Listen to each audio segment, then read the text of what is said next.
Welcome Shami भाई, thank you so much for taking out time. आपने तो मतलब क्या ही कर दिया, ये है रिकॉर्ड पे रिकॉर्ड ही तोड़े जा रहे हो आप। यार रिकॉर्ड्स ना इंस्टाग्राम में देखने के बाद पता चलते हैं कि हाँ ये बट हुआ, लेकिन हाँ जनरली अगर देखा जाए तो कोशिश वो करता हूँ कि जो रोल दिया गया है टीम में या फिर जो रिस्पॉन्सिबिलिटी दी गई है आपको, मैं उसको पूरा करने को देखता हूँ। कहाँ पे मुझे बॉल डालना है, कहाँ पर किस सिचुएशन में मुझे बॉल मिल रहा है डालने के लिए, तो वो बहुत ज़रूरी होता है कि टीम के लिए क्या बेटर है। कोशिश वही रहती है कि हमेशा रिपीट करें, अच्छा परफॉर्म करें, लेकिन नहीं होता है। लेकिन सिचुएशन को रीड करना बहुत ज़रूरी होता है उस टाइम पे। और टचवुड की वर्ल्ड कप में तो ठीक ही है। हाँ, वर्ल्ड कप में तो आपने 3 मैच बाहर बैठने के बाद 16 विकेट ले लिया आपने। आप जब बाहर बैठे थे आपको लग रहा था कि मैं 16 विकेट ले लूंगा? नहीं, जब पहला मैच मुझे लगा था कि मैं स्टार्टिंग से ही खेलूंगा, बोला गया था। सडनली फिर चेंज हुआ, दूसरा मैच हुआ, तीसरा हुआ, चौथा हुआ, मैंने इट्स फाइन। चार मैच, तीसरे मैच के बाद मैंने इट्स फाइन, ठीक है, बट मेंटली स्ट्रांग रहना पड़ता है। कभी कभी लगता है कि आपको प्रेशर आता है कि कुछ गलत तो नहीं हो रहा है, लेकिन अगर आप टीम को देखते हैं या फिर आप टीम की परफॉर्म को देखते हैं तो फिर आपको एक सेटिस्फेक्शन मिलता है कि हाँ टीम एक अच्छे वे में जा रही है, एक कंट्री के लिए एक अच्छी चीज़ क्रिएट हो रही है। तो वहाँ पे बड़ी खुशी होती है। लेकिन हाँ ज़रूरी होता है कि आपको अपने दिमाग पे कंट्रोल रखना, अपनी जॉब का ध्यान रखना कि हाँ मेरे क्या रिस्पॉन्सिबिलिटी हैं, टाइम से सोना, टाइम से खाना, ये बहुत सारी चीज़ें एक पैकेज बन जाता है। हाँ, it's a mixture of everything. तो आप हाईएस्ट विकेट टेकर बन गए इंडिया की तरफ से वर्ल्ड कप में विकेट लेने वाले। आपने एक लेजेंड को पीछे छोड़ा है, कैसा है, मतलब वो कैसी फीलिंग है? अगर सच पूछो तो नहीं पता चला उस टाइम, क्योंकि मैं उतना बुक्स को देखता नहीं हूँ, वो सब रिकॉर्ड्स और वो सब, क्योंकि मैं हमेशा से अपना एफर्ट डालता हूँ, कोशिश करता हूँ कि हाँ जितनी ज़्यादा विकेट ले सकूँ। लेकिन जब ये पता था कि हाँ मैं उस टाइम मैच से पहले पता था कि हाँ मैं 40 पे पहुँच गया हूँ, इतने मैचेस हुए हैं।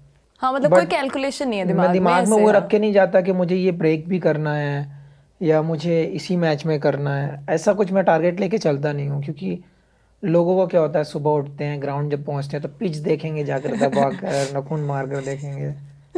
मैं कभी नहीं जाता विकेट की तरफ, क्योंकि आपको विकेट का बिहेव पता तभी चलेगा तब आप बॉल डाल दोगे उस पर।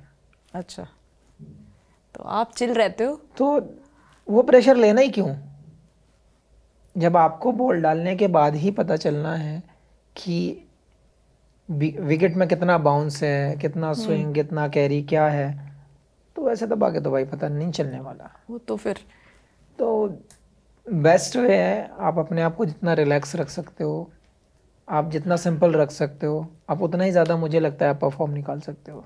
तो आपका कुछ है ऐसे कि मैच से पहले कोई रिचुअल है आपका कि आप रिलैक्स रहने के लिए, चिल रहने के लिए कुछ अगर करते ऐसा हो गया तो फिर गड़बड़ हो जाएगी। अच्छा, बेटर है सुबह उठो, अपना अच्छे से फ्रेश होकर अपना चाय वाय पी कर जाओ, गाने सुनो। अब गांव के आदमी है यार, चाय चल रही चलने दो, नई फैंसी चीज़ों में नहीं घुसना, आर्टिफिशियल चीज़ें ऐड नहीं करनी। जिस लाइफ से आए हैं वो लाइफ हमेशा याद रहती है कि हाँ हम इस बैकग्राउंड से आए हैं, कहाँ पे कितनी फैसिलिटी थी। कुछ लोगों का समझ नहीं आता ना कि नया नया पैसा आता है, नया नया फेम आता है, लोग हवा में उड़ते हैं, तो वो चीज़ें मुझे लगता है कहीं ना आपको नुकसान दे जाती हैं।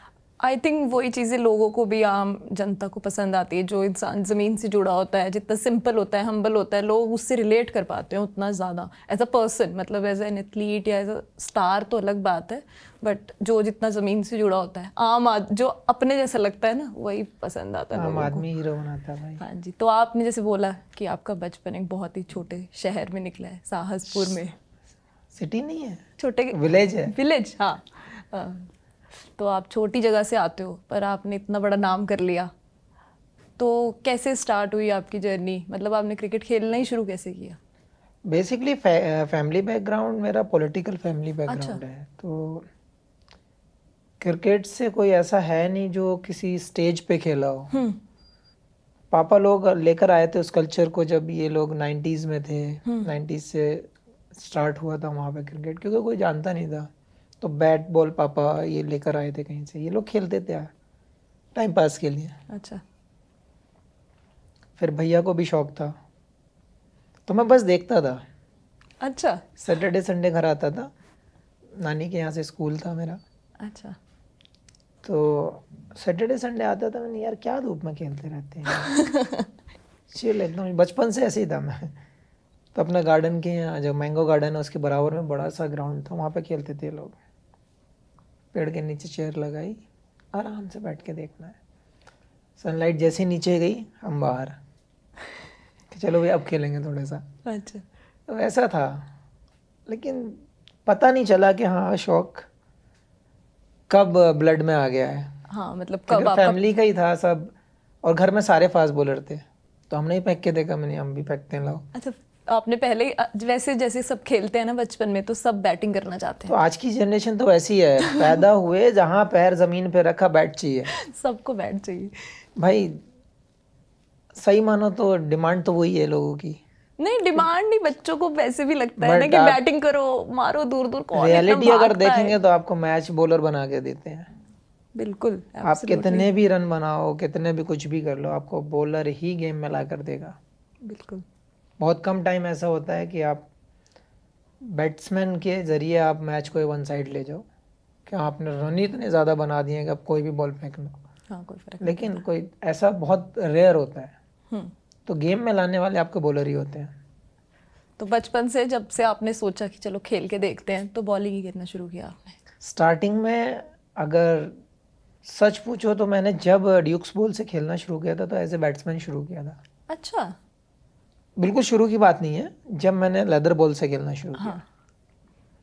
तो मैंने बैटिंग शुरू किया था। अच्छा, फिर धीरे धीरे। फिर धीरे धीरे जिस जिस स्टेज पे गया, जिस जिस जहाँ पे जब गया, वहाँ पे क्या रिक्वायरमेंट है क्या नहीं, उसी के हिसाब से ढलता चला गया। अच्छा, आपने कीपिंग की कभी ट्राई? टेनिस पे किया है, अच्छा, टेनिस पे की है कीपिंग? कैसा था क्योंकि वो? बचपन से जब खेल रहा था ना, तो शुरू में टेनिस ही खेलना शुरू किया था। टेनिस मैंने 2007 तक खेला है, अच्छा।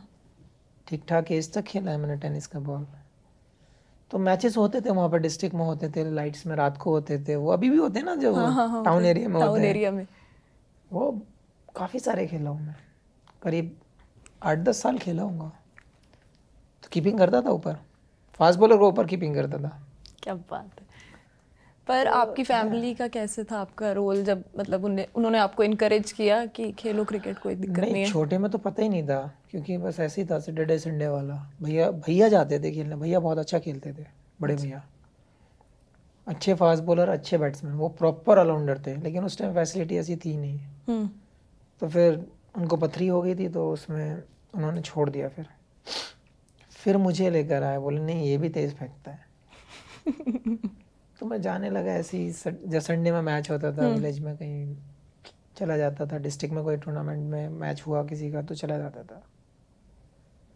तो भैया वॉच करते थे उस चीज़ को, तो भैया बोले बैटिंग में अच्छी करता है। अब हमें इतना था नहीं बचपन में, क्या ही होगा 10-12 साल की उम्र में। तो मैं 14 साल का था शायद, तब भैया मुझे ड्यूक्स का मैच खिलाने ले गए।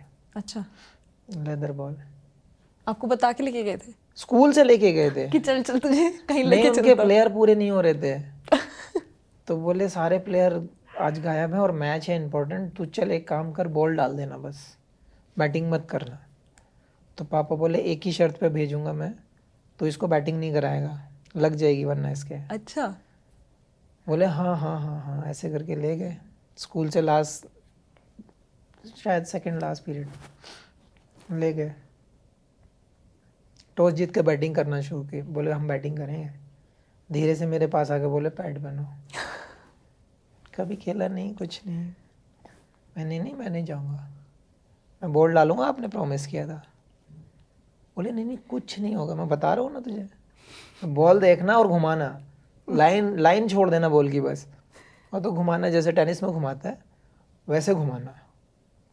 इतने में पापा उधर से आए, पापा को बहुत शौक था मैच देखने का। पापा ने मुझे पैड पहने देखा, बोले तो ओपन ही भेज रहा है इसको पापा ने बुला के बहुत सुनाया उनको, बोले कुछ नहीं होगा आप देखो ना। भैया को बहुत कॉन्फिडेंस था कि ओपनिंग में ही। बोले ये रन बना देगा। भैया ने भेज दिया, ओपन भेज दिया मुझे। मैंने पहली बॉल खेली, मुझे नहीं पता था इतनी ज़ोर से जाएगी। क्या बात है। पहली बॉल पे मैंने बैट लगाया था बस, क्योंकि टेनिस बॉल को मारना पड़ता है। हाँ। लेकिन इसको लगाने से इतनी तेज गई, मैंने यार ये तो बहुत तेज जा रही है। लगने के बाद फिर थोड़ा सा दिल थाम लिया मैंने, अब इसको घुमाना है। पता नहीं चला जब 34 या 35 बॉल में 100 हो गया था। आपने 10वें ओवर पहले में 10वें ओवर में आउट होके आ गया था मैं, क्या 108 रन बना के। 108, ये तो रेवलेशन ही हो गया आपके बारे में एकदम। फिर समझ में नहीं आया कैसे कैसे चेंज होता गया। बहुत सारे रन बनाए वहाँ पे भैया के साथ, भैया हर जगह ले जाते थे फिर मुझे। क्या बात है। रन बनाए ऐसे ही, भैया ने सपोर्ट किया, फैमिली ने। फिर पापा कभी मना नहीं करते थे। हाँ, कभी गुस्सा हो जाते थे, लेट आते थे तो मम्मी को बोलते थे, देखो इनको समझा दो जल्दी आया करें। खुद नहीं बोलते थे। तो मैं बोली ठीक है, आपने तो भेजा था। तो धीरे से आके बोलती थी, आज गुस्सा थे तब आपके पापा। मैंने यार लेट हो गया ना, और फिर आदत ऐसी लग गई कि हमें शौक बढ़ता चला गया। फिर तो इंडियन पेरेंट्स को डायरेक्टली नहीं बोलते अपनी भाया मम्मी या भाया पापा ही बोलते हैं। डायरेक्टली नहीं बोलते थे वो। एक्सपायर होने तक भी उन्होंने डायरेक्ट कभी मुझे नहीं डांटा। और कभी ऐसा नहीं था कि और लोग तो निकनेम ले लेंगे या कुछ और ले लेंगे, उन्होंने हमेशा शामी करके बात किया। कभी ऐसे नहीं बोला कि हाँ जैसे होता है बच्चों में लाड प्यार या कुछ। स्टार्टिंग से उन्होंने सेम वे में रखा है। तो आप कलकत्ता मूव हो गए थे जब आप? कलकत्ता तो बहुत बात की बात, क्योंकि उसके बाद तो असली ट्विस्ट शुरू हुआ। फिर जब शौक जागा था तो फिर पापा बोले यार स्टेडियम दूर है घर से, विलेज में रहते थे हम लोग। हाँ जी। वहाँ से 2 बस चेंज करनी पड़ेंगी, गाड़ी देते नहीं थे पापा, क्योंकि तो पता नहीं क्या चीज़ चलाएगा, उतने छोटे में क्या ही चलाएगा। 30 किलोमीटर जाना पड़ता था, 30 किलोमीटर आना पड़ता था, और 60 किलोमीटर्स की जर्नी रोज़ की थी। स्टेडियम पहली बार देखा तो लगा कि हाँ यार, कोच से मिले, विकेटें देखी, मैंने यार ये तो बहुत बेटर है। वो छोटे से में क्या पता, यहाँ मिल रहा है, चल रहा है मामला, वैसा था। क्योंकि स्टेडियम जाने के बाद पता चला कि हाँ लोग कैसे कैसे बिहेव करते हैं, कैसे कैसे खेलते हैं, क्या क्या होता है क्रिकेट में। एक्चुअल चीज़ें जो टेक्निकली हैं वो स्टेडियम में आके पता चली। उससे पहले तो कोई था ही नहीं ना कोच। जो भैया ने खिलाया, जो पापा ने बोला वो सुन लेते थे। तो वैसे ही फिर स्टेडियम में जब आए तो कोच ने देखा, बोले हाँ यार मेहनत कर सकते हैं इसके ऊपर। फिर मैंने जो साथ के लड़के थे वो ट्रेनिंग करते थे फौज के लिए, वो मेरी ट्रेनिंग थी क्रिकेट के लिए। अच्छा। तो वो ट्रेनिंग डिफरेंट टाइप की करते थे, रेत में भागते थे। वहाँ पे रेत के वो बहुत थे, राजस्थान जैसा। तो रेत की कुछ जगहें हैं वहाँ पे मेरे गार्डन के पीछे। अच्छा। वहाँ पे भागना, लॉन्ग जंप करना, हाई जंप करना, कराटे भी करते थे वो लोग उसमें। अब जितना होता था उतना कर लेता था, छोटा था, सब साथ के थे बच्चे। वही एक ट्रेनिंग थी मेरे क्रिकेट की। जिम तो मैं बहुत बाद में गया हूँ, रणजी ट्रॉफी के टाइम। अच्छा। उससे पहले मैं जिम नहीं जाता था कहीं, कुछ नहीं पता, रनिंग करता था बस। फिर कोच ने भेजा मुझे, जब यूपी का ट्रायल दिया मैंने 2 साल। अच्छा। सब ठीक रहता था, सबसे अच्छा दिखता था, ये था वो था। जहाँ फाइनल राउंड आता था यूपी वाले लात मार के बाहर कर देते थे, चलो यहाँ तुम्हारा कोई काम नहीं। 1 साल हुआ, मैंने ठीक है अगले साल ट्राई कर लेंगे। अब भैया साथ रहते थे, भैया वॉच करते, भैया इस मामले में बहुत तेज़ है कि कौन क्या चल रहा है यहाँ पे। एक नेक्स्ट ईयर गए, सेम 1600 लड़के आए थे, 3 दिन में देखने थे आपको ट्रायल में। रणजी ट्रॉफी की टीम बन रही है। मैंने यार ये क्या ही देखेंगे 1600 लोगों को। भैया बोले मेला चल रहा है यहाँ पे, कुछ समझ नहीं आ रहा। तो भैया ने बात की, एक सेलेक्टर थे उनसे, तो जो चीफ थे, जो हेड थे, उनसे भैया ने बात की। तो भैया को ऐसा जवाब मिला जो भैया ने ज़िंदगी में एक्सपेक्ट नहीं किया था। क्या था वो? भैया से बोला गया अगर मेरी कुर्सी हिला सकते हो तो लड़का सेलेक्ट हो जाएगा, बहुत अच्छा है, वरना सॉरी। तो भैया ने एक ही जवाब दिया था, हिलाने की बात छोड़ो, इस कुर्सी को उल्टा भी कर सकता हूँ मैं, पावर तो मेरे पास इतनी है, बट मुझे वो नहीं चाहिए, अगर दम है तो लेना। बोले दम वालों का यहाँ कोई काम नहीं है। भैया ने फॉर्म फाड़ा, टेबल पे फेंक कर बोला आज के बाद यूपी नहीं दिखेंगे हम तुम्हें। वो दिन मेरा लास्ट था वहाँ का यूपी के लिए। अच्छा। फिर मैं मूव किया 14-15 साल की एज में कलकत्ता। फिर मैंने कोच से डिस्कस किया कहाँ पे फिर मुझे जिद चढ़ गई, मैं जिद्दी शुरू से ही था। अब 2 बार बेइज्जत हो गया, कितनी बार होना है। मैंने से बोला मैंने यार अब खेलना है मुझे, लीग कहाँ पे अच्छी होती है। उस टाइम तक 2-3 साल निकल चुके थे प्रैक्टिस करते करते, 3-4 साल हो गए थे। बोले यार मेरा एक कॉन्टैक्ट है कलकत्ता में, मगर दूर बहुत है। मैंने अब दूर मत देखो, अब कॉन्टैक्ट्स निकालो कहाँ है। उन्होंने निकाला, त्रिपुरा का उन्होंने कराया, फिर त्रिपुरा गया, वहाँ पे भी निकलाया, देखा फिर, बट एक्सपीरियंस मिल रहा था मुझे कुछ नई जगहों का। फिर अगले साल 3 साल ऐसे ही ख़राब हो गए मेरे। फिर कलकत्ता में एक कॉन्टैक्ट उन्होंने बनाया, ये बंदा है आपको क्लब में ट्रायल दिलवा देगा, अगर उन्हें पसंद आए तो आप खेल सकते हो।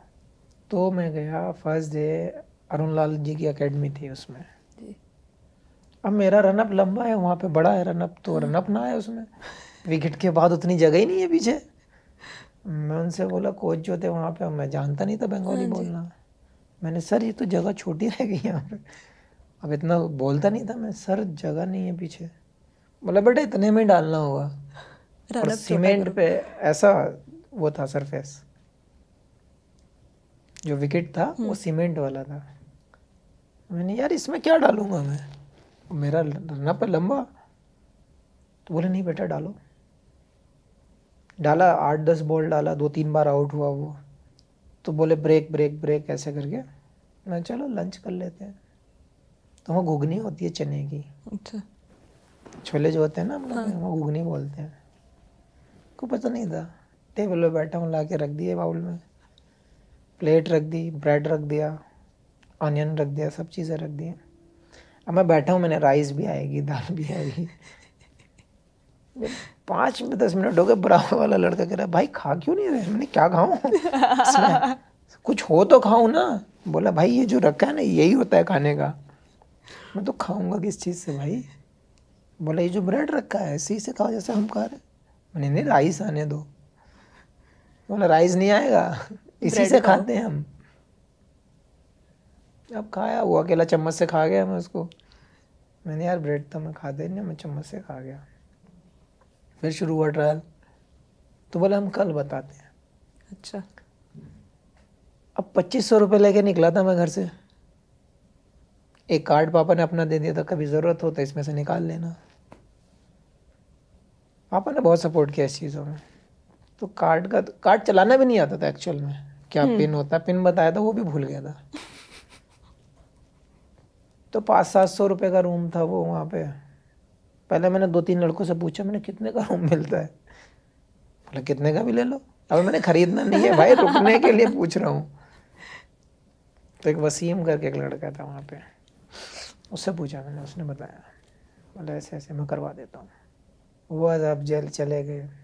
दूसरे दिन भी उन्होंने टाल दिया ट्रायल करके। मैंने सर अब तो 1,000 रुपये बचे हैं मेरे पास, आप बता दो मुझे। तो जिस क्लब का ट्रायल हो रहा था उसका कैप्टन आया मेरे पास, बोला 99% हाँ है, बट 1% जो क्लब के मैनेजर है, जो वो है CEO, वो देखना चाहते हैं। ठीक है, मुझे तो कोई एतराज़ नहीं। और उन्होंने आइडिया दे दिया। मैंने भाई कहाँ रुकना है। बोले यार आज का जुगाड़ कर लो, कल हम कर देंगे।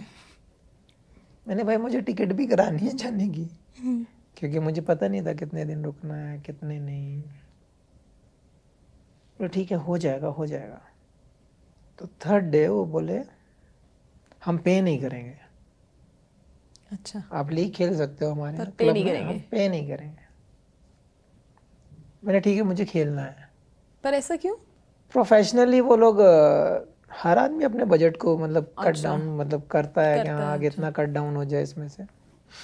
अब बाहर से आया बंदा खेलने के लिए, तो पता नहीं क्या थिंकिंग थी उनकी। तो बोले बट पे नहीं करेंगे, रहने का और खाने का हम कर देंगे। ठीक है। मैं चलेगा। मैंने मम्मी को पापा को बताया, बोले ऐसे कैसे? मैंने भाई मुझे चलेगा, अभी मुझे यहाँ खेलना है पहले। बोले देख लो ये वो। तो 3 दिन उनका जो रेंटल घर मिलने वाला था वो नहीं मिला उनको। अच्छा। 3-4 दिन पहले उन्होंने ऐसे ही किया। तो कैफ़े था उनका, जो क्लब था, वहाँ पे क्लब बने हुए हैं, जैसे मोहन बागान है, ईस्ट बंगाल है, सबके अपने अपने ग्राउंड के साथ क्लब हाउस बने हुए हैं। तो वहीं पे पार्टी चलती थी रात 10 बजे तक, वहीं पे सोया 4 दिन बिंदास। मैंने खेल कर ही जाऊंगा, जिद पूरी है। खिलाया, 9 मैच में 45 विकेट ली पहले साल। क्या बात है। 4 दिन के बाद उन्होंने सेटल कर दिया था, बट 4-5 दिन के बाद, बट खिलाया उन्होंने, प्रॉमिस किया था। 45 विकेट ली, सीज़न ख़त्म हुआ तो एक मैनेजर थे, 20 साल से करीब उनके क्लब में ही थे मैनेजर, उन्होंने आके 25,000 रुपये दिए, ले लो बेटा। मैंने किस बात के, जब मुझे थोड़ी ना पे के लिए बोला था। बोले नहीं, उन्होंने जो CEO उन्होंने बोला है आपको कुछ ना कुछ दें, और उन्होंने टिकट भी करा के दिया है, ये रखो आप। मैंने लिया, मैं आराम से रास्ते पर, नींद ही नहीं आई। फिर ट्रेन में बैठा 24 घंटे लगे, नींद ही नहीं आई। वो जाके मैंने मम्मी को दिए, पापा ने मम्मी से लेके फिर मुझे दे दिए। बोले आप अपने जो भी आपका सामान लगे आप रखो। मैंने नहीं, पहली तनख्वाह आप रखो। तो वो तो मेरी पहली सैलरी थी। 15-16 साल के थे तब आप? 16 साल। हाँ। ऐसे ही होगा, 16 के आसपास। तो घर वालों ने वो पैसे भी वापस दे दिए। फिर अपना बैट लेकर आया, बॉल, जूते लेकर आया। ऐसे करते करते हर साल विकेटें बढ़ती चली गई, पे बढ़ता चला गया, स्टैंडर्ड बढ़ता चला गया। आ रही हो। फिर आपने अपना ODI डेब्यू किया और 4 मेडन ओवर। उस दिन क्लब का मैच था, जिस दिन अनाउंस हुआ है। तो हम लोग क्लब का मैच खेल रहे थे, देखा अचानक से मीडिया वाले आ रहे हैं, क्यों आ रहे हैं कोई पता ही नहीं। अच्छा। डेज मैच होता है 3 दिन का, तो ग्राउंड पे रात को पहुंचते हैं, सो जाते हैं जाते ही। उस टाइम नोकिया का छोटा सा फोन, वही होते थे ना, बटन वाले, जिसमें गेम होती थी वो छोटे बच्चे वाली। स्क्रीन तो होती नहीं थी, और सांप वाला गेम होता था वैसे। इधर जा रहा है वो, तो पता ही नहीं था। आए मीडिया वाले इकट्ठे हो रहे, मैच चल रहा है, मैं बॉल डाल रहा हूँ, मैच चल रहा है पीछे। मैंने यार आज इतनी भीड़ क्यों है? तो एक दोस्त ने बताया, बोले तेरे लिए आए, सिलेक्शन हो गया। मैंने भाई मैंने कौन सा इतना कारनामा कर दिया? बोले नहीं, तेरे लिए आए, सिलेक्शन हुआ। तो सबने जश्न मनाया फिर क्लब में। वो उसके बाद तो एक्चुअल में रणजी ट्रॉफी के बाद मुड़ के नहीं देखा। हाँ जी, आपने नहीं देखा, आपने रिकॉर्ड इतने तोड़े। फर्स्ट ODI में आपने 4 मेडन ओवर निकाल दी पाकिस्तान के अगेंस्ट, फिर टेस्ट खेला, पहले ही डेब्यू में 9 विकेट ले ली आपने वेस्ट इंडीज के अगेंस्ट, रिकॉर्ड। अब आप वर्ल्ड कप में रिकॉर्ड बना रहे हो। आपने सारे रिकॉर्ड खुद ही बना लेने, किसी और को भी बनाने दो। मैं तो पहले कह रहा हूँ, मैं तो कोशिश करता हूँ, देने वाला वो है, मेहनत मैं करता हूँ। सही बात है। आप एक रिकॉर्ड बनाओगे, सारे रिकॉर्ड तोड़ने का मुझे लग रहा है। हो जाए टचवुड, ऐसा है कि नहीं हो जाएगा, जैसे आप चल रहे हो।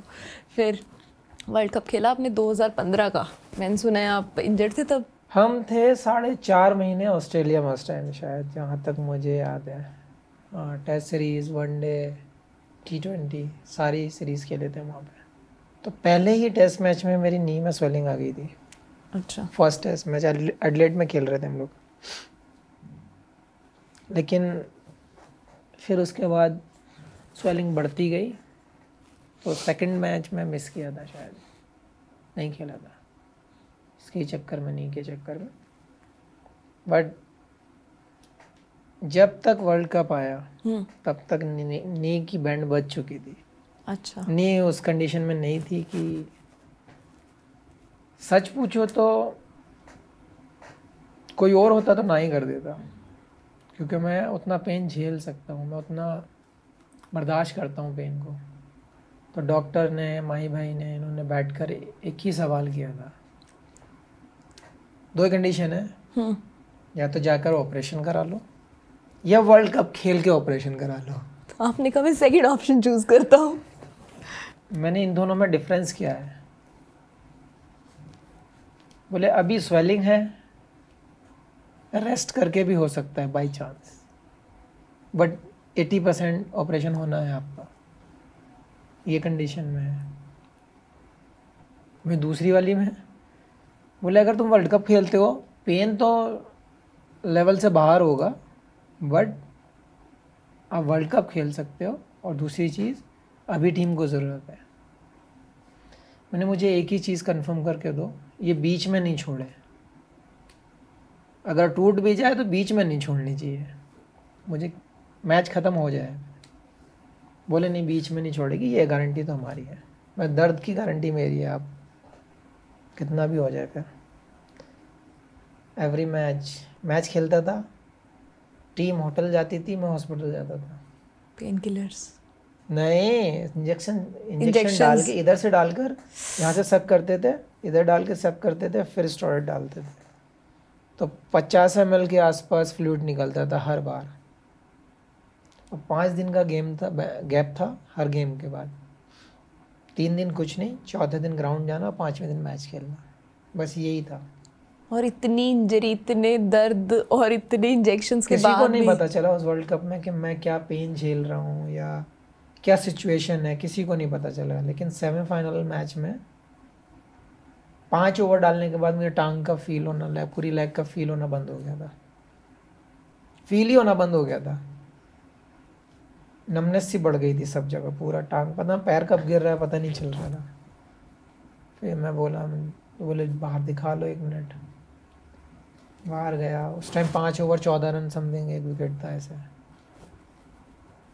उसके बाद नहीं हो रहा था, फिर मैं बाहर चला गया, इंजेक्शन लिया, फिर 5 ओवर डालने आया। उसके बाद फिर तो हम मैच भी हार गए थे। उतना अफसोस टांग का नहीं था जितना मैच हारने का हो गया, क्योंकि ये लास्ट मैच था हमारा, फिर फाइनल था। वो मैच हम हार गए। फिर तो बहुत आंसू निकले यार, इतना मेहनत करके यहाँ पर रह गए। पर ये इंटेंट, ये विल पावर, इतनी डेडिकेशन, मतलब लोगों को पता ही नहीं चल रहा, जो करोड़ों लोग देख रहे हैं, कि कोई इतना इंजर्ड है and still you perform so well. मतलब आप, ये तो वो बात हो गई कि कहते हैं ना, वो घायल शेर ज़्यादा खतरनाक होता है। आपने तो वही वाली बात कर दी एकदम। नहीं, एक्चुअली जब आप कंट्री के लिए खेलते हो ना, तो मतलब मुझे नहीं लगता, हमारे सोल्जर्स हैं वो भी सेम रिपीट करते हैं, वो अपनी जान लेकर खड़े हैं वहाँ पे। हम भी जब कंट्री के लिए, जब हम परफॉर्म करने के लिए ग्राउंड पर उतरते हैं, हम सारी दुनिया भूल जाते हैं, हमें कोई फेस नज़र नहीं आता, और गेम पे फोकस, इतना ही होता है बस लाइफ में। यही डेडिकेशन है, यही। लेकिन जब यहाँ बैच लगा होता है ना, कि इंडियन टीम का लोगो लगा है, यहाँ टोपी में लगा है, अलग फीलिंग होती है, उसबम आ जाते हैं जब आप मैच खेलने उतरते हैं। इंपॉर्टेंट मैच जब होता है तो ऐसा होता है क्यों नहीं जा रहे अंदर, क्यों नहीं जा रहे। मैच से पहले जब टॉस हो जाता है, जब हमारी बॉलिंग की बारी, बैटिंग की बारी होती है, तो ऐसा होता है कि अब हमें जाना चाहिए अंदर, हम जा क्यों नहीं रहे, टाइम नहीं जा रहा है, बार बार ऐसे करते हैं, बॉडी ठंडी हो जाएगी फिर। तो वो क्रेज़ ही अलग है अंदर, वो ऐसा नहीं होता कि हम बना सकते हैं, वो एक नेचुरल आता है। बिल्कुल, आप अपनी कंट्री को रिप्रेजेंट करते हैं, तभी सब लोग, क्रिकेट के इतने फैंस हैं हमारे कंट्री में, एक नेशनल पूरा वो रहता है। बट इतना इंजरी के बाद भी खेलना और ऐसे खेलना बहुत ही डिफ़िकल्ट है। और आपने तो हमेशा डिफ़िकल्ट, मतलब जिस डॉक्टर ने ऑपरेशन किया तो वही डरा दिया मेरे को। अब पहले तो ऑपरेशन कभी कभी हुआ ही नहीं था कुछ ऐसा। मैं गया तो वो स्ट्रेचर लेके आए, पूरा पूरा बेड वेड सा था, बोले लेट जाओ इस पे। मैंने क्या होगा, बोले लेके चल रहे हैं। अरे मैंने यार रूम तक तो मैं खुद चला चलूँगा ना। बोले नहीं नहीं लेट जाओ। मैं नहीं रूम तक मैं वॉक करके जाऊँगा। जैसे ही ऑपरेशन थिएटर वाला जो गेट आया, डोर आई, तो बोले अब लेट जाओ। लेटा लिया। अब मैंने देखा ऐसे लाइटें वाइटें थी सब, मैंने यार मूवीज़ में देखा है, मैंने ये रियल में देखने तो क्या क्या है। मैंने देखा बहुत, मतलब उनके जो हथियार थे बहुत पतले पतले। बोले आप लेट जाओ जल्दी, लेट हो जाएगा फिर। मैंने ठीक है लेट गया मैं ऐसे ही।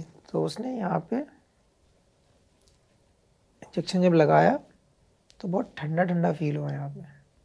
तो डॉक्टर कह रहा अब आपको ना 30 सेकंड में नींद आ जाएगी और आप 2 घंटे बाद उठोगे।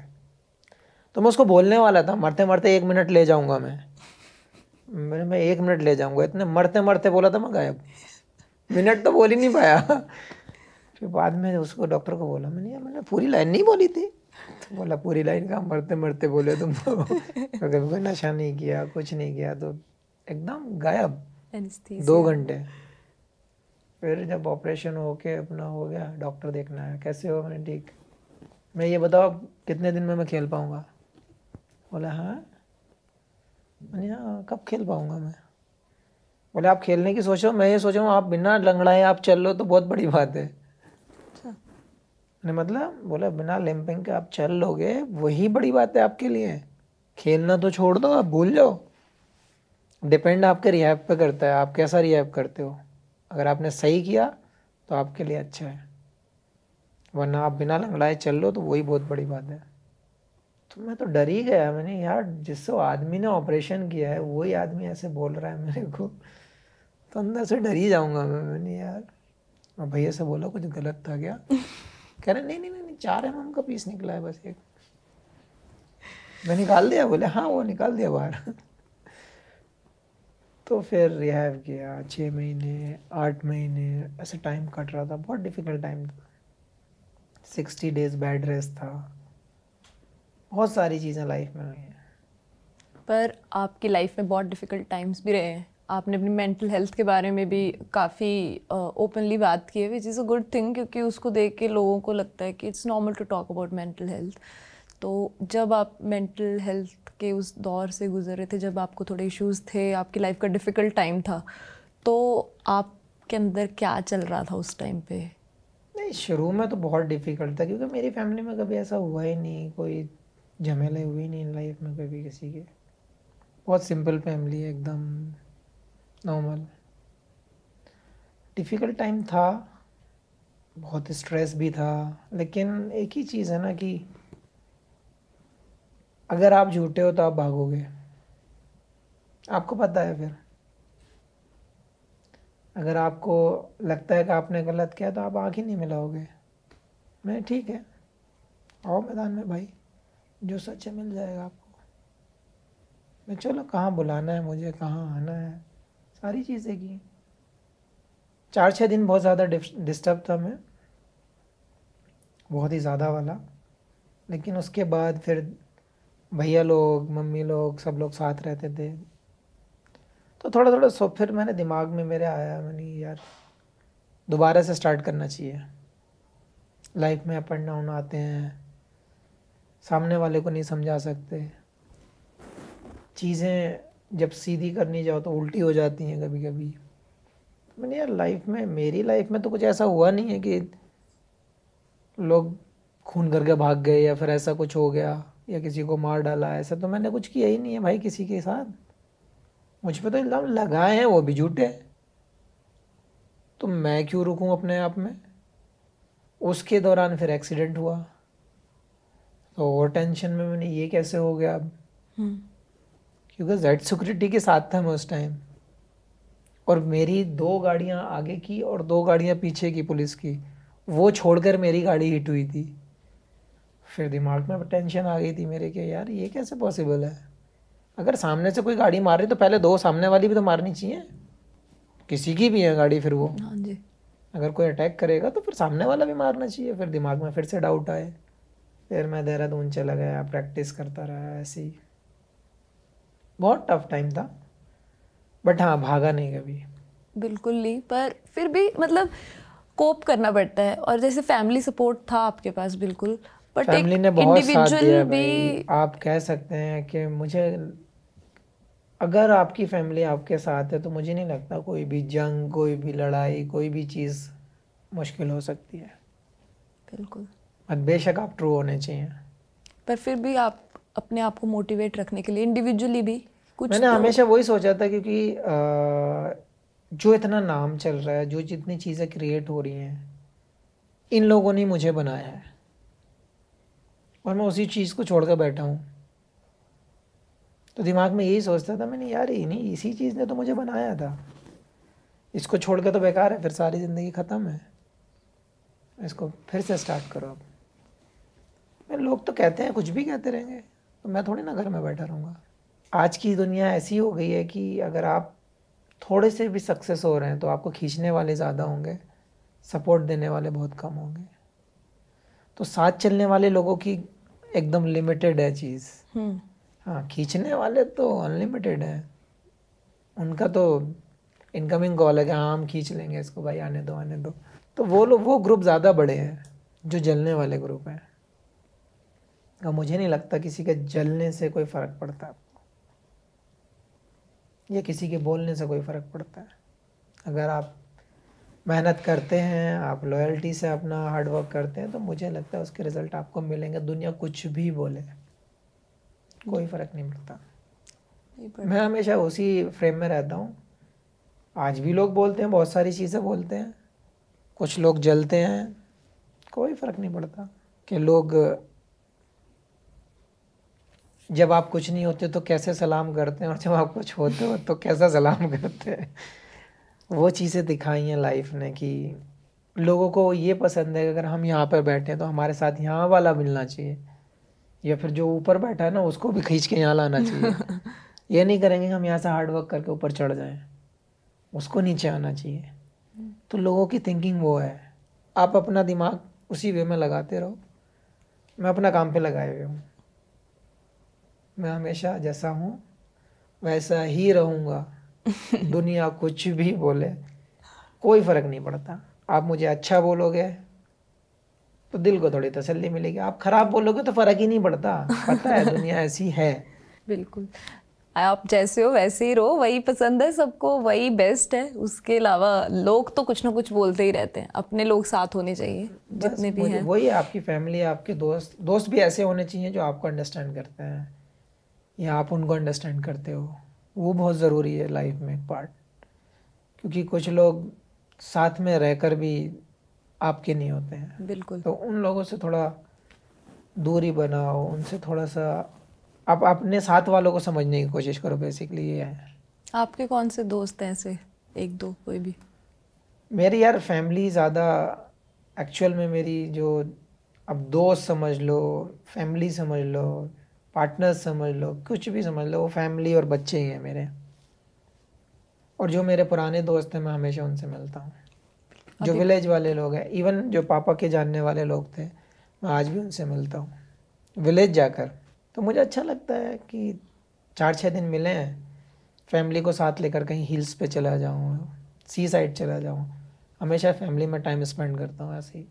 मुझे वो सब अकेले, मुझे घूमना घूमना ज़्यादा पसंद है। अपनों के साथ मज़ा आता है। आपका टैलेंट तो भरपूर है। वर्ल्ड कप में देखो आपने, बेचारे बैटर्स वो सोचते ही रह जाते हैं कि कौन सी बॉल आनी, उनको समझ नहीं आ रहा आप क्या कर रहे हो उनके साथ। कल की स्टोरी नहीं देखी शायद? देख ली देख ली है, आती हूँ मैं उस पे भी। पर आप कुछ अलग कर रहे हो क्या, जो किसी को नहीं समझ में आ रहा? क्या कर रहे हो आप? ये मतलब मैजिक ही हो रहा है ये तो। यार मैजिक क्या, मैं अपने हमेशा कोशिश यही करता हूँ कि जो मेरा स्किल है, जो मेरी एबिलिटी है, मैं उसको एग्जीक्यूट करने को देखता हूँ हमेशा। सब्र का फल, मेहनत का फल, या कुछ भी कह लो, लक कह लो, आप कुछ भी बोल सकते हो। आप ऐसा नहीं है कि कुछ भी कह सकते हैं, बट एक फ्रेम में रहना, फोकस्ड रहना और हार्ड वर्क करना, और उसके बाद एग्जीक्यूट करना। बोलने में बहुत आसान है ये चीज़, बिल्कुल, लेकिन जब हम उस चीज़ को करने जाते हैं, क्योंकि कितने लोग वर्ल्ड कप खेल रहे हैं, सब करने की कोशिश वही कर रहे हैं। और वो मैंने एक दिन पहले रील डाला, उसमें भी है कि लोग खुद बोल रहे हैं, जो प्लेयर हैं, कैसे कैसे गायब हो जाती है सामने से। बाकी लोग भी तो खेल रहे हैं, बाकी लोग भी तो बॉल डाल रहे हैं, इनका बॉल कैसे स्विंग हो जाता है? भाई मेहनत है, लगन है, हार्डवर्क है, एग्जीक्यूट कर रहे हैं हम वहाँ पे जो प्रॉपर वे है। अगर आप अच्छी जगह पे एग्जीक्यूट करोगे तो आपको रिजल्ट मिलेंगे। कोर्स ये तो। अब इसका मतलब तो ये नहीं है बॉलर हो तो तुम पीछे फेंकने शुरू हो जाओ, तुम बाहर फेंकने शुरू हो जाओ, तो कहाँ से रिजल्ट मिलेंगे? एक आध दो मिला, लेकिन मेन तो वो है कि आप टारगेट पे सही हो नहीं हो, अब जब आप टारगेट ही ठीक नहीं कर रहे हो तो आपको रिजल्ट की तो उम्मीद होनी नहीं चाहिए। तो मैं ये नहीं कह रहा कि हाँ लोग गलत फेंक रहे हैं, बट जो मैंने टारगेट किया है, जो मैं दिमाग से सोच रहा हूँ वो हो रहा है और उसके रिजल्ट दिख रहे हैं। मैं तो किसी को ब्लेम नहीं कर रहा, मैं तो दुआ करता हूँ और 10 लोग आए ऐसे परफॉर्म करके, मुझे तो कभी जलन होती नहीं। अगर आप दूसरे को सक्सेस की एंजॉय करना सीख लोगे ना, तो मुझे लगता है और मच बेटर प्लेयर बनोगे आप। मैं कुछ नहीं करता, बस जो है ऊपर वाला देने वाला है।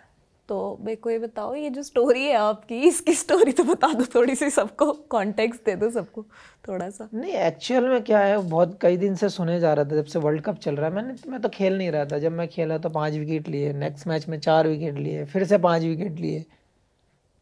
और कुछ पाकिस्तान के प्लेयर्स को हजम नहीं हो रही बात, अब मैं क्या करूं, क्योंकि उनके दिमाग में ये है हम बेस्ट है। भाई बेस्ट वो होता है जो टाइम पे परफॉर्म करे। मैं उसी को मानता हूँ जो हार्ड वर्क करे, जो परफॉर्म करे, जो टीम के लिए खड़ा है।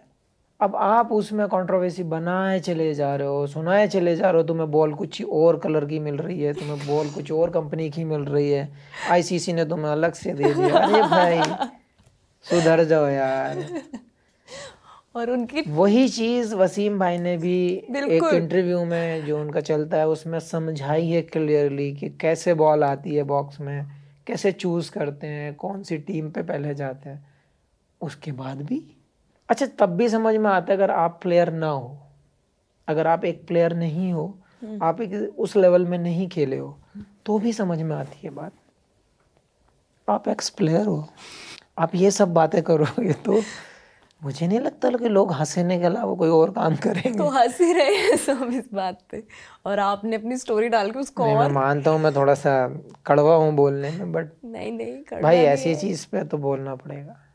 ठीक है, जिसको जो सही लगेगा वो सॉरी तो उसके लिए इन लोगों को बुरा लगा हो तो, बट ट्रू है। सही है। मुझे लगता है आपको एक बार सबको सिखाई देना चाहिए, बॉल पड़ी है पीछे, कि आपकी टेक्निक क्या है, जरा मुझे यार ये सीम कैसे टेक्निक ना पकड़ते हो आप, मेरे को बहुत सिखा दो, चलो बहुत उनको मत कीमती है सिखाओ। ये टेक्निक। बहुत ही यार, मैं तो नॉर्मल लोगों की तरह पकड़ता हूँ और फेंकता हूँ। काम तो वहां से करना है जहाँ पे एरिया है, जहाँ से आउट करना है। अब सबकी एबिलिटी अलग होती है, कुछ लोगों को पीछे फेंकना पसंद है, कुछ लोगों को आगे अच्छे कंफर्टेबल होते हैं, कुछ यॉर्कर में स्पेशलिस्ट होते हैं। ठीक है, हम मिक्स ही सही हैं। मन के हिसाब से। हाँ, बट ये है कि लोग एक्सपर्ट लोग भी बात करते हैं कि सीम पे जाती है, और नहीं तब बहुत अच्छा लगता है जब वो लोग बात करते हैं ना कि सीम पे जाती है, कैसे डिलीवर हो रही है। लेकिन उसके 2 मिनट के बाद ही गुस्सा आ जाता है फिर, जब वो बोलते हैं ना गॉड गिफ्ट है, तो जो जो खुशी चढ़ी होती है ऊपर फटाक से नीचे आ जाती है। मैंने आप इसको रिप्लाई दो। मैं वही चीज़ एक इंटरव्यू में भी बोला था। अच्छा, माना गॉड गॉड गिफ्ट होता है, गॉड का गिफ्ट तो आप भी हो, उसी गॉड ने बनाया है आपको। नंगे ही आप आए थे, नंगे ही हम आए हैं। दिमाग आपको दिया है, दिमाग का हमें भी दिया है। 4 हाथ पैर हैं, 4 हाथ पैर आपके भी हैं। अरे सब चीज़ तो सेम है, तो आपने क्यों नहीं किया? करना चाहिए था, आप भी अपनी सीम को लेके आ जाते। तो भाई छिड़ गए।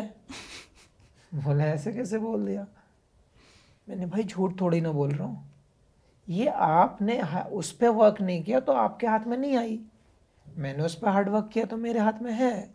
और मुझे लगता है अगर कोई हार्ड वर्क करेगा इसके ऊपर तो ज़रूर आएगी चीज़। ऐसा तो नहीं आएगी मेरी बात लिखी हुई आई है, तो करने से आई है ना। तो लोग करना नहीं चाहते लेकिन चाहते हैं कि हमारे हाथ में आ जाए। इतना ईजी नहीं है चीज़। गॉड गिफ्ट तो मैं हर चीज़ को बोल सकता हूँ। हाँ, दूसरों की सक्सेस या क्रेडिबिलिटी को गॉड गिफ्ट बोल के तो बहुत इजी है जस्टिफाई करना। जलन वाली बात हाँ, हो वो गई तो ना, जलन आपने वाली बोल दिया कि हाँ गॉड गिफ्ट हो गया। तो मैं ऐसे तो आपकी जुबान को भी बोल सकता हूँ, आपको बोलने में गॉड गिफ्ट है, बोले जाओ जाओ। बात। बट आपने एक बार मेलबर्न में 153 किलोमीटर पर आवर की स्पीड से बॉल फेंक थी। इतनी स्पीड, मतलब एज भी सही थी ना उस टाइम।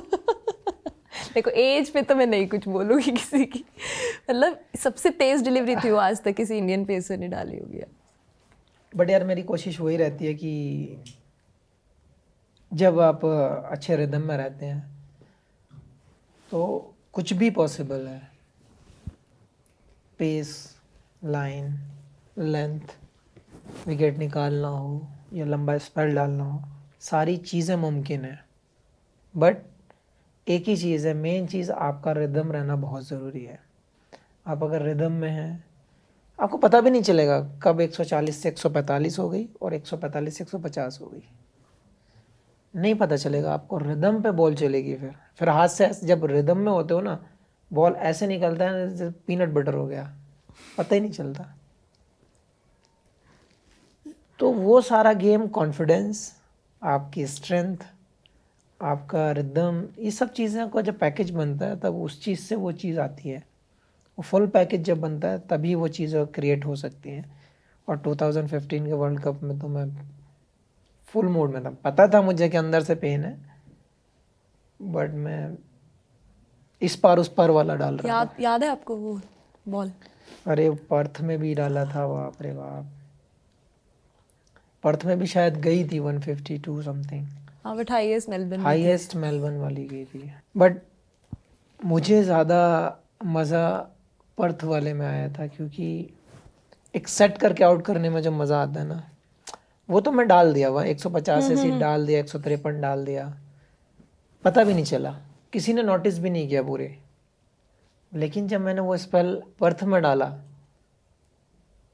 वो सबको पता चला, बोले हाँ। रैना भाई भी भाग कर आए थे स्लिप से, बोले दिख नहीं रही है, गाली मत देना बाद में छूट गई तो। मैंने कैच पकड़ लेना अगर जाए तो।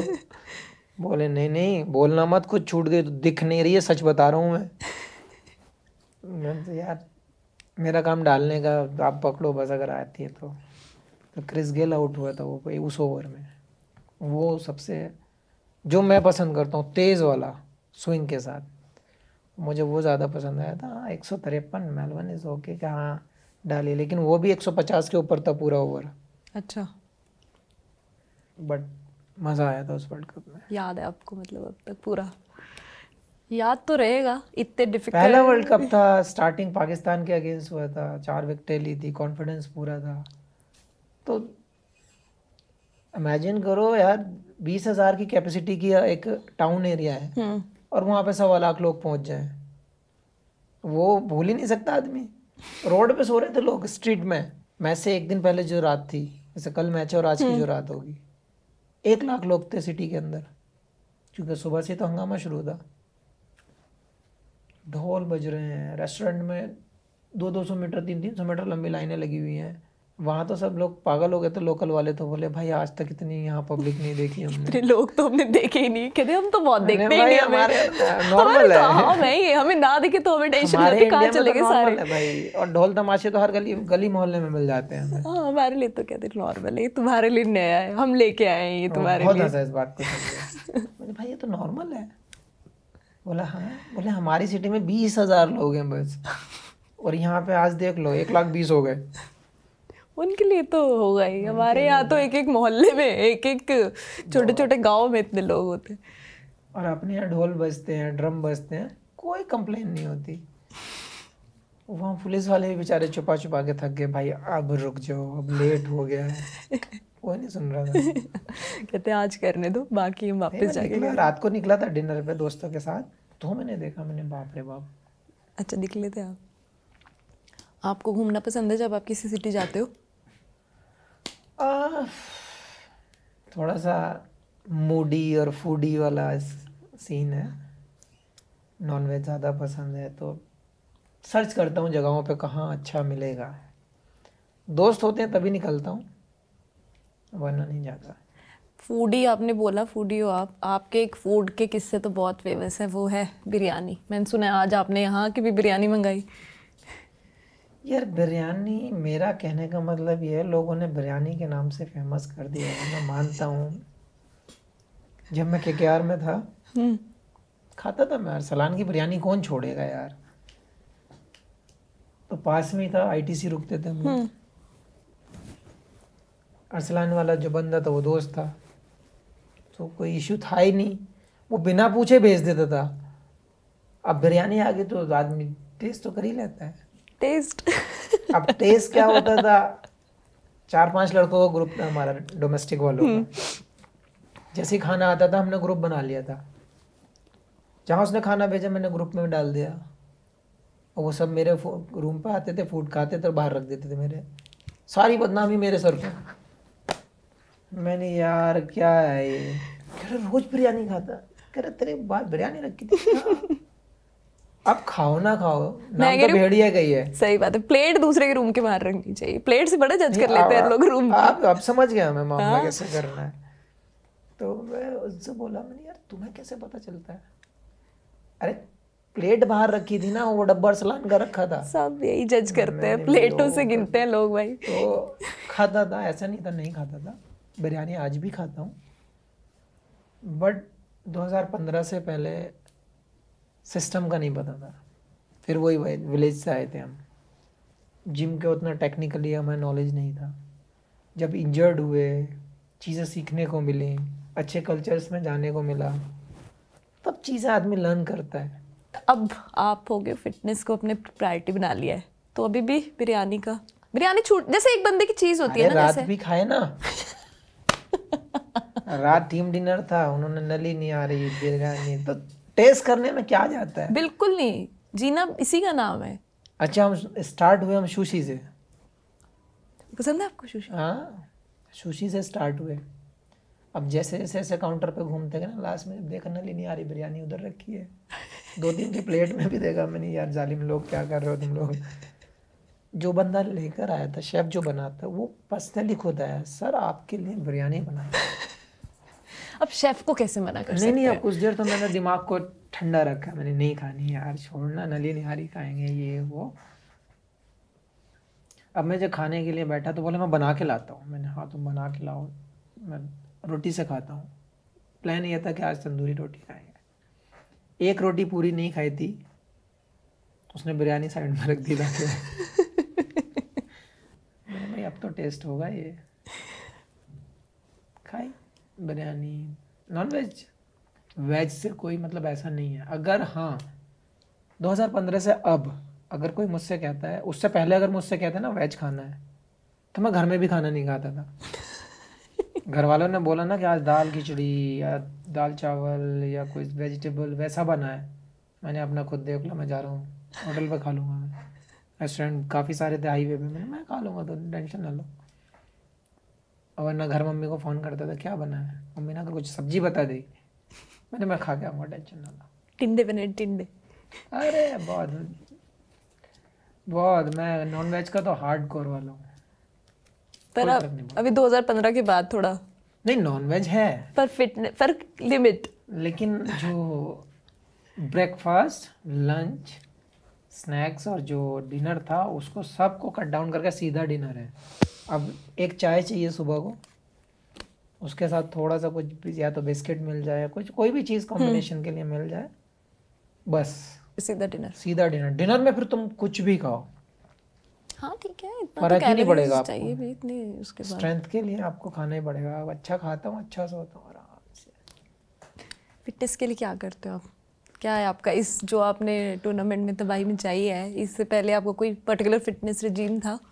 नहीं, फिटनेस, अपना फिटनेस तो मैंने फार्म पे बना रखा है, पूरा ग्राउंड, पूल, जिम, 2 पार्क बनाए रनिंग के लिए, सारा सेटअप कर रहा है। खेत के लिए, खेत में रनिंग करने के लिए, पेस्ट में रनिंग करने के लिए सारे प्लेसेस बनाई हैं मैंने, जो बहुत हेल्प किया है। जो मुझे नहीं लगता कोई करता है ऐसा, कोई ओल्ड स्कूल वाला सीन, तो उससे बहुत हेल्प हुआ है। क्योंकि मोस्टली क्या होता है कि जब हम यहाँ से टीम से बाहर जाते हैं, जब वेकेशन में जाते हैं, जब सीरीज़ ख़त्म होती है, जब हम घर पे वापस जाते हैं, तो लोगों को क्या होता है, स्विच ऑफ हो जाता है उस टाइम, कि फैमिली को टाइम देना, थोड़ा दोस्तों में रहना, गेम से थोड़ा आउट हो जाते हैं। मेरा उल्टा है, मैं जब जाता हूँ सब लोग इकट्ठे हो जाते हैं, चलो प्रैक्टिस करेंगे, जितने भी साथ वाले हैं। कोच खुद आ जाते हैं, बोले आओ उधर ही प्रैक्टिस करेंगे। तो अब ना करने में भी प्रैक्टिस 2-4 घंटे तो हो ही जाएगी, जब सब लोग कर रहे हैं तो कुछ नहीं होगा, तो बैटिंग तो पक्की हो ही जाएगी। मैंने कल ऑफ है, अरे आप मत करना, आप खड़े रहना, हम करेंगे, कोई ऑफ नहीं है जब तक आप यहाँ हो, क्योंकि उनको पता है वैसी विकेट नहीं मिलने वाली प्रैक्टिस के लिए कहीं। तो वो इम्पोर्टेंट है उन लोगों को। तो लड़के लोग जो रणजी ट्रॉफी खेले हैं, जो 23 खेले हैं, 18, 17, 19 जो खेले होते हैं, वो सब लड़के आते हैं वहाँ पे। जो करंट में प्लेयर IPL खेल रहे हैं, जो इंडिया खेल रहे हैं, बीच बीच में आते रहते हैं सब। मैंने वेलकम है भाई, एनी टाइम, कोई मना नहीं है। तो फ्री टाइम में क्या करते हो आप? कोई हॉबी आपकी है यहाँ क्या? पे या घर पे? कहीं पे भी, मतलब जनरली हॉबी क्या है आपकी? यार मुझे घूमना पसंद है, फिशिंग पसंद है, ओह ड्राइविंग बहुत पसंद है। अच्छा। Car, bike? क्या कार? दोनों। पहले तो बाइक का बहुत शौक था, इंडिया खेलने के बाद तो छोड़ दिया, हाथ पैर टूट गया तो बस। तो वो डर के चक्कर में बाइकें घर पर खड़ी हैं, अच्छा। तो चलाता नहीं उतना। विलेज जाता हूँ मम्मी के पास मिलने के लिए तो मैं चला लेता हूँ, वरना नहीं चलाता हूँ, ज़्यादा नहीं। हाईवे पे नहीं निकलता हूँ क्योंकि कुछ भी अनहोनी सी हो जाए तो कोई वो नहीं है। तो गाड़ी 4 व्हीलर होनी चाहिए, 3 टांगों वाला भी नहीं होना चाहिए कुछ। करा है आपने कभी ट्रैवल 3 अरे व्हीलर में? बहुत किया है। ऑटो नहीं होता है वो, पता है मेरे को। एक वही स्कूटर वाले हैंडल का होता है, उसमें भी किया है, और एक जो नॉर्मल स्टेयरिंग वाला होता है उसमें भी किया है। तो जमीन से आया हूँ मैं, सारी चीजें। अरे उसमें मजा बड़ा आता है। जो खेतों की बुग्गी होती है ना, वो भी उसमें भी किया है। ट्रैक्टर भी चलाया है, कार भी चलाई है, बस भी चलाई है, ट्रक भी चलाया है, सारे चला लिए मैंने। बस ट्रक कब चला लिया आपने? विलेज में तो बहुत है। बस चला दिया आपने? ये कैसे टैलेंट है यार? अरे मैं जब सीख रहा था ना, तो मेरे जो साथ वाले थे ना स्कूल के, तो उसके घर पर ट्रक था, तो उसको शौक था, चला लेता था। तो मैदान में खड़ा होता था, एक बड़ा सा मैदान था। तो पहले दिन तो जो स्टेयरिंग पर बैठा था, इतना बड़ा दिख रहा था सब ऊंचे पे। मैंने, भाई मेरे से नहीं चलेगा ये। बोला, मैं हूं ना, तुझे स्टार्ट कर। अब उसने एक लाइन बनाई थी, तो बोला इस लाइन में चलना है, ये टायर बने हुए हैं। मैं ठीक है। पहले दिन मैंने ट्रक चलाया, वो सांप की तरह चल रहा था। वो लाइन में नहीं आया मेरे से, क्योंकि वो पावर स्टीयरिंग नहीं होते थे। वो नॉर्मल होते थे ना, तो इधर मार देता था ज़्यादा, थोड़ा इधर चला जाता था, जब इधर मारता तो इधर चला जाता था। पहले दिन ट्रक चलाया। ये अच्छा था, मैदान था खुला हुआ, नहीं तो कुछ नहीं हुआ। मैंने, भाई नहीं चलाएंगे। तो फिर चला कर देखा, सही लगा। बाद में जब आज तक मैं कोई भी चीज़, साइकिल से लेके और जितनी भी चीज़ें ड्राइव की, आज तक नहीं सीखा हूँ किसी से, अपने आप नेचुरली। ये हुआ ना फिर गॉड गिफ्ट। एक बार डांट पड़ी थी पापा से, ट्रैक्टर चलाया था, तालाब में घुसा दिया था मैंने पहले ही दिन। छोटा सा था, क्या स्टार्ट किया, पापा खाना खाने गए थे, मैंने लाओ मैं ज़रा अपना साइंटिस्ट बाहर निकालता हूँ। ट्रैक्टर स्टार्ट किया, चलाना शुरू किया, वो पैर नहीं पहुँच रहे थे ना, छोटा था। ऐसे ढलान सा था पानी की तरफ, वो उधर को जाने लगा, बहुत रोक रहा हूँ, पैर नहीं पहुँच रहे। फिर सीट से उतर के ब्रेक मारे तो वो किनारे में जाके आधा पानी में आधा बंद हो गया, वहीं छोड़ के भाग गया मैं। मैंने यहाँ ही छोड़ दो। फिर डांट पड़ी घर पे आ गया, बोला आज इसने बहुत हरकत की है, और डूब जाता ये तो क्या होता। कहते कुछ नहीं थे, मम्मी से कहते थे। मम्मी बोली, तुम ये जो ट्रांसलेटर रखते हो, ये बीच में मीडिएटर चाहिए इंडियन बोले पेरेंट्स आपको को, मैं उसको क्यों बीच में बताओ। चाहिए? हाँ, पापा बहुत गुस्सा कर रहे थे। ज्यादातर पापा अच्छी खासी पिटाई करते हैं लोगों की, हमारे घर में उल्टा था। मम्मी सुनाती थी, क्योंकि मम्मी उनसे सुन लेती थी, और यहाँ की बात इधर ट्रांसफर होती थी, फिर तो खाना खाते हुए बात होती थी। आज बहुत गुस्से में थे, ऐसा बात हुआ, कल इन्होंने ये बोला था, तुमने वो किया था, ऐसे बातें करती थी वो, एक ही घर में रह के। हाँ, ट्रांसलेटर टाइप। कभी नहीं, इंडियन पेरेंट्स नहीं बोलते डायरेक्टली, उनको ये बोलो भैया कि को डांट पड़ती थी। बड़े भैया काम चोर थे, वो खेलना पसंद करते थे, तो वो काम छोड़कर चले जाते थे। पापा क्या था, पापा चेयरमैन थे, तो पापा को लोगों को देखना होता था। तो जो घर में काम कर रहे हैं, खेती में, गार्डन में, तो पापा बोल देते थे वहाँ राउंड मार के आ जाना, लड़के लोग काम कर रहे हैं, उधर देख लेना। भैया उस टाइम तो हाँ कर देते थे। अब जैसे याद आती थी कि हाँ मतलब मैच है, मैच खेलना है, काम गया साइड में तेल लेने, चलो छोड़ के भाग जाते। रात को आते थे, वहाँ गया था, अरे वो तो भूल ही गया, तो फिर डांट पड़ती थी। तो ऐसे बहुत होता था। आपको नोटिस नहीं आया अब तक? नोटिस आईसीसी से नोटिस नहीं आया? उनकी विकेटें तोड़ तोड़ के बुरे हाल कर दिए आपने उनके। मतलब आप हर तरीके से विकेट ले रहे हो, क्लीन बोल कर रहे हो, कभी एलबीडब्ल्यू कर रहे हो, कभी कैच कर रहे हो, कॉर्ड में करा रहे हो। नहीं, आईसीसी वाले में तो बोल्ड ही हुए हैं, एलबी भी पहला हुआ है इस बार, सुना है। आपको इसमें वो मजा मैंने आता रील है? में देखा। आपको इसमें मजा आता है सबसे ज्यादा? अब देखो ना, मेरे को तो एज अ 47 में एक ही एलबी है। 47 में कल ही देखा मैंने, वो 47 विकेट्स हुए हैं वर्ल्ड कप के। हाँ 47। उसमें एक एलबी है, बाकी सारे बोल्ड और कैच है। तो किस आपको कैच में तो इतना नहीं दूसरे का विश्वास नहीं होता ना कि वो पकड़ेगा छोड़ेगा। एक तो बॉल मेरी एज खाने के बाद ऐसे ऊपर नीचे चलती है, बबल होती है, तो उसमें कीपर की कंप्लेन रहती है क्या आपकी बॉल ऐसे ऐसे होती है हमारे पीछे। मैंने भाई मेरी जॉब ना उस विकेट से इस विकेट तक की है, इसके पीछे क्या होता है मुझे नहीं मतलब है, वो तुम्हारा जॉब है तुम देखो। बोले नहीं जमी भाई बहुत परेशान करती है आपकी बॉल। कई बार तो ऐसा हुआ बिना लगे बैट से ऐसे दूर से बीट हुआ है और ऐसे चली गई इधर, कीपर की हाथ नहीं आई। कीपर कह रहा पकड़ लो, कहाँ से जाएगी यार, बॉल नहीं जाती। आपने दूसरी टीम वालों को तो कर ही रखा है, अपने ज्यादा कंफ्यूज है। ज्यादा कंफ्यूज है। उधर से वो बोल रहे बॉल नहीं दिख रही स्लिप में, इधर कीपर बोल रहा है कि इधर जा रही है इधर जा रही है। मैं जब बॉल डालता हूँ तो सबसे ज्यादा अलर्ट होते हैं वो लोग, क्योंकि पता है बोले अगर एज लगा तो या तो ऊपर जाएगी या नीचे जाएगी, उनको वो लाइन करनी होती है। तो ज़्यादातर चांस, क्योंकि ये बॉल सीम चलती है ना सीधी, अगर बॉल ऐसे हो गई विकेट के बाद तो नीचे या ऊपर, और ये सीधी रह गई तो या तो इधर जाएगी या इधर जाएगी, ऐसे घूमती हुई जाएगी तो सीधी चली जाएगी।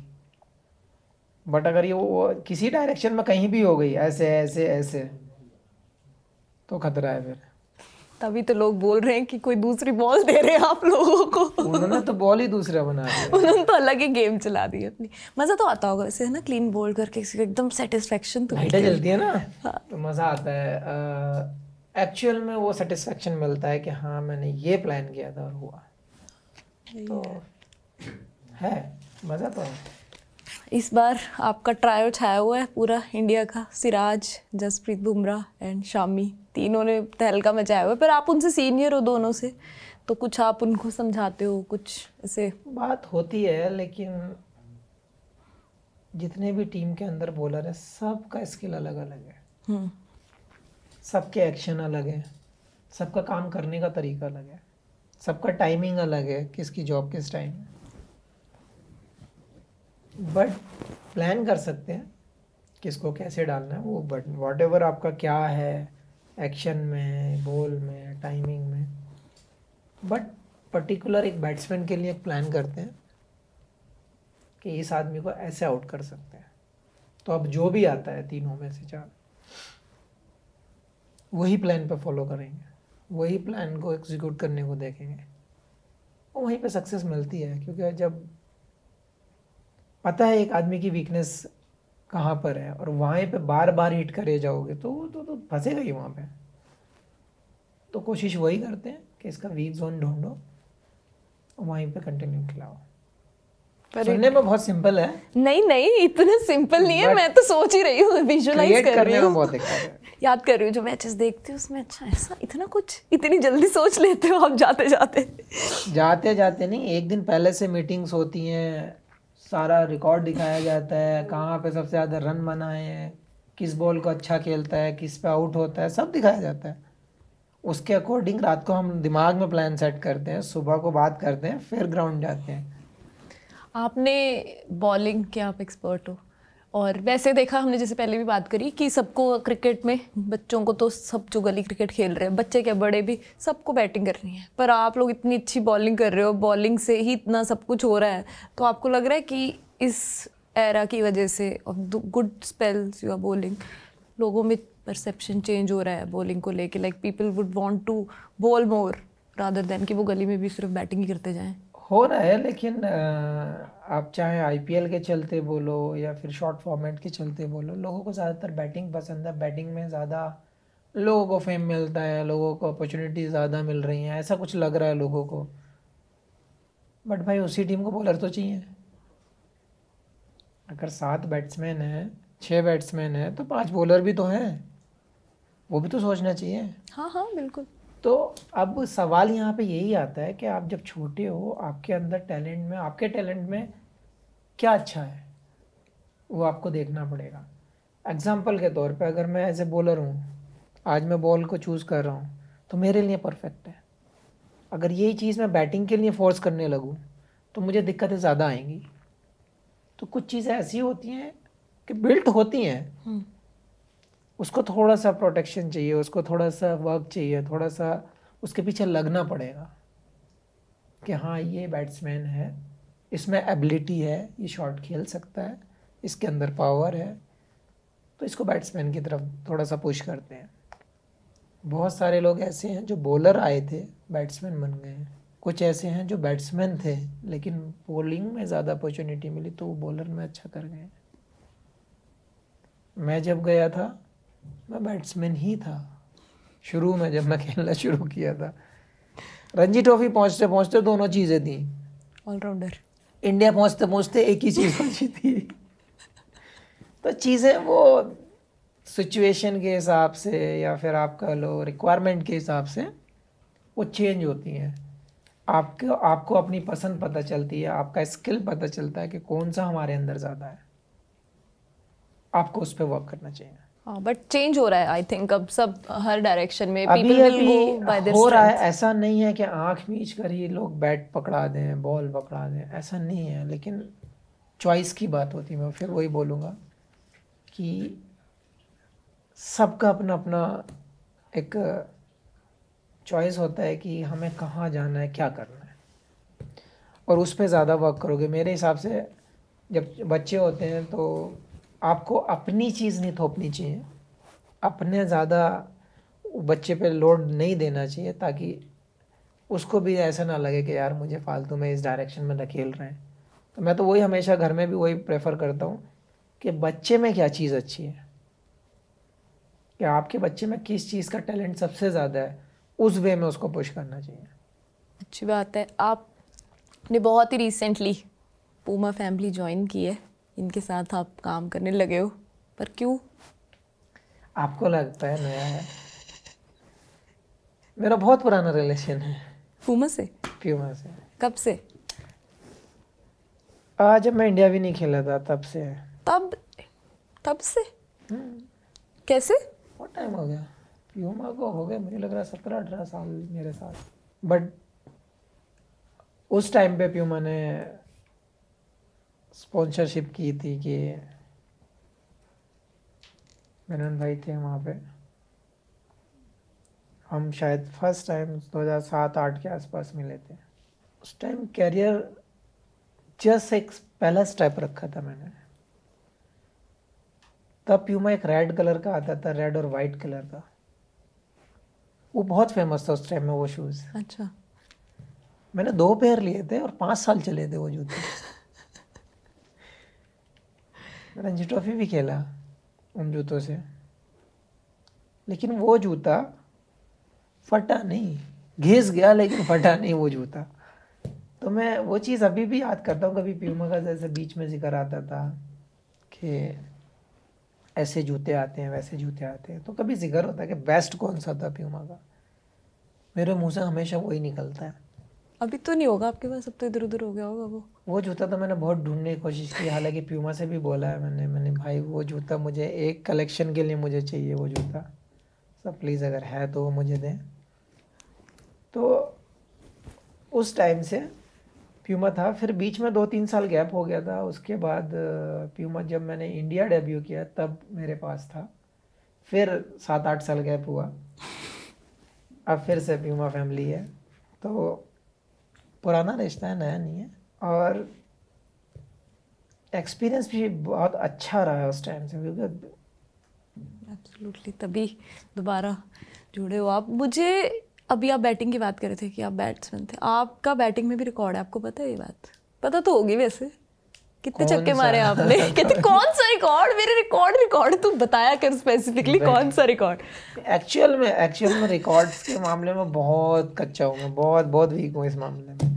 मुझे याद नहीं रहते ऐसे, मतलब बैटिंग का अगर मुझसे पूछोगे तो इंडियन टीम के साथ 2 एक्सपीरियंस, डोमेस्टिक के साथ 1-2 एक्सपीरियंस है, बाकी मुझे बचपन वाले सब पता है।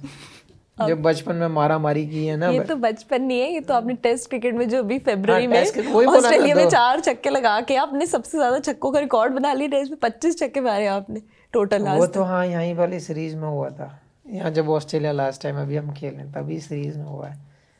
तो बैटिंग में तो मजा लॉर्ड्स में आया था।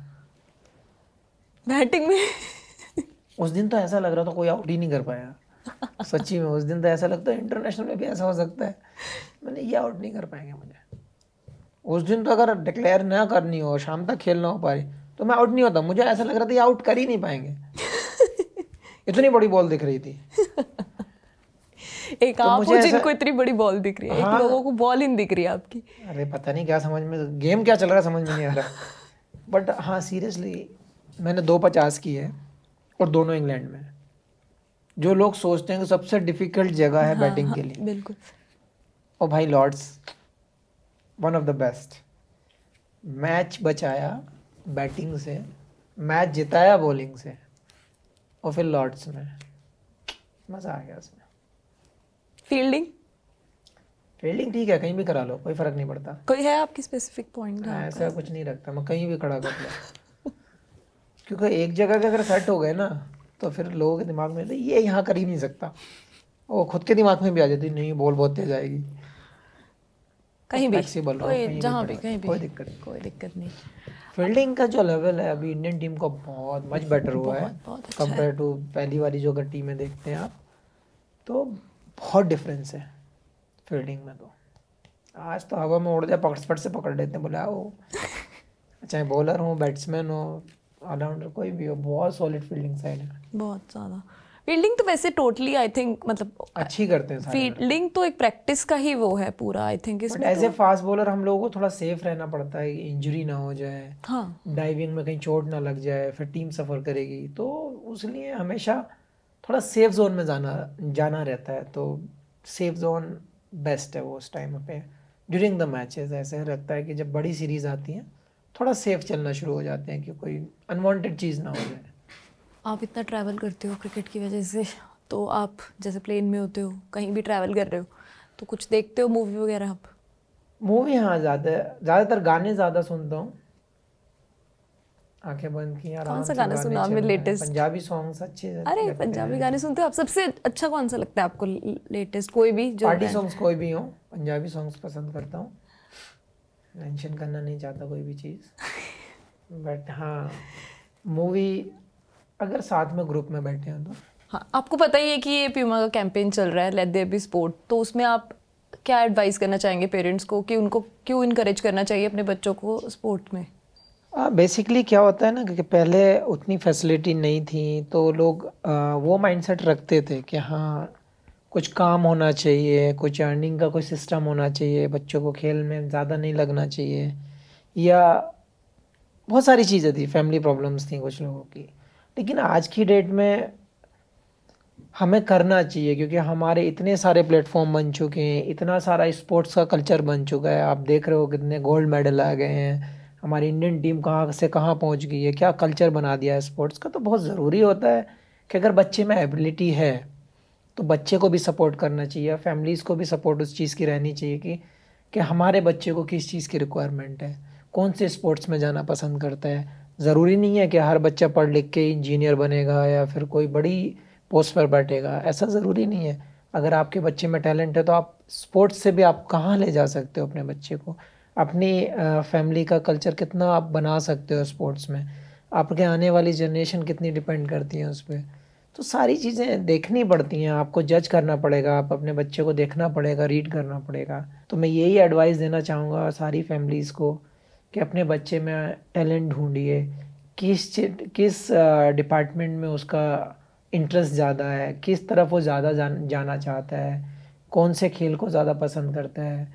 कुछ लोग होते हैं कि पढ़ाई में भी अच्छे होते हैं, स्पोर्ट्स में भी अच्छे होते हैं। तो मैं हमेशा यही कहना चाहूँगा, अपने बच्चे की एबिलिटी को चेक करिए, अपने बच्चे का इंटरेस्ट को चेक करिए, आप उसको सपोर्ट कीजिए, क्योंकि ज़रूरी नहीं है कि एक ही लाइन आप पकड़ कर चलें।